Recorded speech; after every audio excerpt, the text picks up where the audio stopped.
Pessoal, agora temos as duas gravações em andamento. Gente, o esqueminha de aula tá aparecendo aqui para vocês, gente? Só para ter certeza sobre a teoria dos stakeholders. Beleza, beleza, pessoal. Bom, o que eu tinha falado com vocês? Deixa eu só fazer uma conexão aqui entre os dois assuntos. O que eu tinha falado com vocês na aula gravada? É, eu tinha passado para vocês o conceito de stakeholders, que é um conceito relativamente simples, né? E eu fui passando para vocês algumas pegadinhas que tem nesse assunto, que é, enfim, né, esse semestre praticamente todo aqui, a gente vai estar falando dos stakeholders, né, o tempo inteiro, né? Ele é o personagem principal para a gente aqui nessa disciplina, né? Então achei interessante primeiro falar o que é, evidentemente, alguém que guarda algum interesse, que tem alguma relação com a empresa, né, com o funcionamento. E então essa parte é fácil, né? E depois eu comecei a colocar para vocês algumas pegadinhas que estão dentro desse termo, né?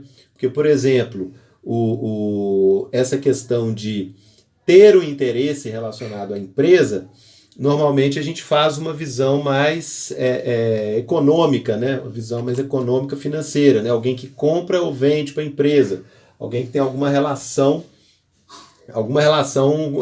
concreta assim com a empresa, material com a empresa, né? Ou enfim, alguma relação jurídica, né? Que por obrigação essa essa relação tenha que acontecer. Então a gente fica muito fixo naquilo que material, concreto, nas transações que a empresa faz, né? E aí também quando eu falo com vocês dos outros stakeholders, né, que por exemplo, a comunidade que vive ali em volta do empreendimento, da empresa, tudo bem, é fácil de entender. Né? A prefeitura, enfim, é fácil de entender.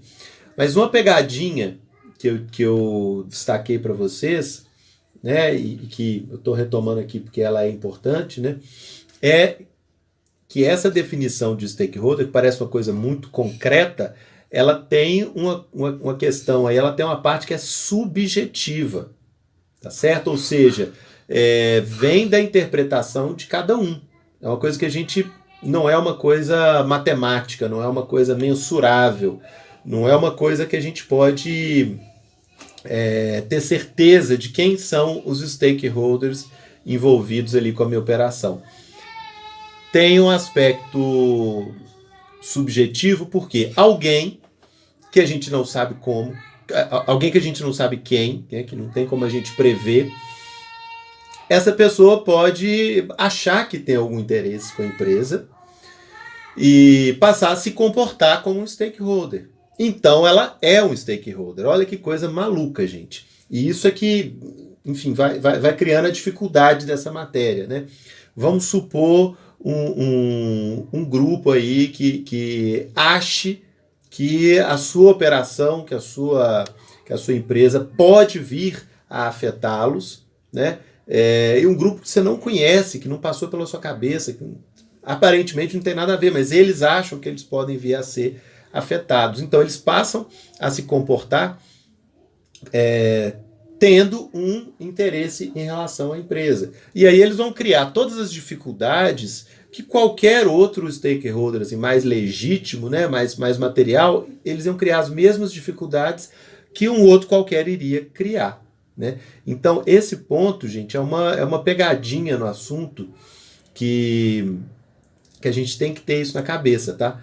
Qualquer pessoa ou grupo que achar que ela pode ser afetada ou achar que ela interessa pelo funcionamento da empresa, ou que o funcionamento da empresa interessa a ela, ela vai se comportar de acordo com isso, né? E ela vai gerar as mesmas consequências, por exemplo, que um parceiro, que um distribuidor, né? Que um concorrente, enfim. Né? A relação é subjetiva, mas os efeitos são concretos. Tá bom, gente? Isso é muito importante. E aí é onde essa matéria fica mais difícil, tá, gente? Porque se a gente for ficar pensando nas relações mais óbvias, aí fica fácil demais. E para essas aí é fácil a gente se preparar, né? Então, gente, aqui a primeira coisa que eu coloquei, né? Sentir-se afetado pela operação.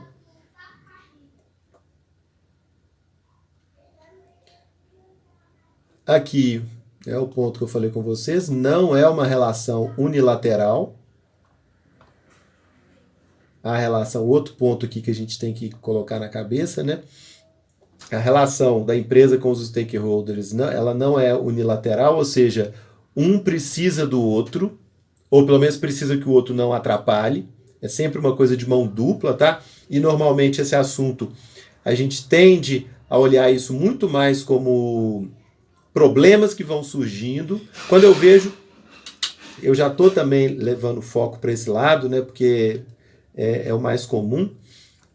Mas a gente costuma olhar para esse assunto muito assim como problemas que vão surgindo na operação e a gente tem que evitar esses problemas deles piorarem, né? Ou, enfim, evitar que eles gerem consequências muito ruins. E, na verdade, não. Existe uma certa relação de ida e volta, né? Uma relação de mão dupla, né? Então, a gente tem que considerar um pouco esse personagem aí do stakeholder como alguém que entrega alguma coisa para a organização também, tá? Alguma colaboração direta ou indireta. Não é, a empresa necessariamente ela não funcionaria sozinha, tá? Ela precisa dessas figuras de alguma forma em algum momento.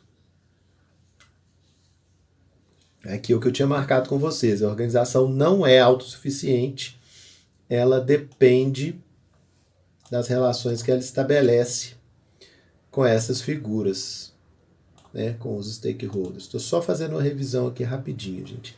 E aí foram essas duas pegadinhas aí dentro do conceito que normalmente a gente passa mais batido e não presta atenção, tá? Isso para a gente não ficar com a cabeça muito viciada, né? Em pensar só de uma certa parte do problema. Peraí que tem alguém entrando aqui.